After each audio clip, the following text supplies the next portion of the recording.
In this tutorial, we'll take a look at how we can use Adobe Premiere's built-in audio tools to clean up an audio track that has a hiss. We'll start by dragging a clip we know has some audio that needs to be cleaned up to the sequence line. And let's just take a quick listen and we can see that this has a pretty bad hiss. For 10 years, I was Director of Marketing and Business Development at Marimba One in... There's also a little bit of an echo. This was with an on-camera mic in an open studio space. After we have our track on our sequence line, we want to make sure that we go down and select the audio track. Next, we want to go up to the top and switch our workspace to the audio workspace. And since this is dialogue, we want to come over to the Essential Sound panel on the right and click on the dialog box. And you'll see we have loudness, repair, clarity, and creative. The first thing we want to do is click on repair, and we're going to work with the first option, which is reduce noise. Check the reduce noise box. Now we'll drag our playhead back to the start of the timeline, and we'll hit play and see how that sounds. For 10 years, I was Director of Marketing and Business Development at Marimba One in our... And you can hear that sounds a lot better.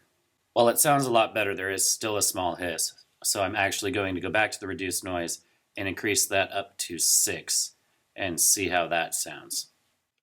For 10 years, I was Director of Marketing and Business Development at Marimba One in Arcata. So by adjusting the reduced noise up to level 6, we've completely removed the hiss. The last thing we want to do is to adjust the gain, and we want to normalize all the peaks so there's not spikes in our audio. Making sure we still have our audio track selected, we're going to hit the G key on our keyboard, and it's going to bring up the audio gain panel. We're going to click on normalize all peaks, click into the dialog box, and set it to -12. That's fairly industry standard. There may be certain people that want it set differently, but for the most part, -12 decibels will be what you want to set this to.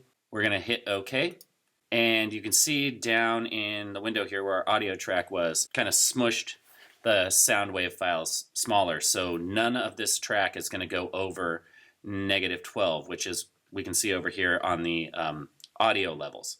So if I go and just hit the space bar to push play, I was Director of Marketing and Business Development at Marimba One in Arcata. You'll notice that it never goes over -12. You can find more tutorials on Premiere Pro on the Adobe website by going up to the Help menu and selecting Premiere Pro Online Tutorials. In addition, there are hundreds and hundreds of Premiere tutorials available on YouTube. If you do search out tutorials, make sure you put Adobe Premiere CC 2020 at the beginning of your search. Otherwise, you'll end up with older versions that have far different control panels and might not even have the same tools or presets available, depending on which version the person is working with. It can suck to sort through all of them because people are trying to make money and pay to get them promoted, but with a little effort, you can find the tutorial that'll be right for you.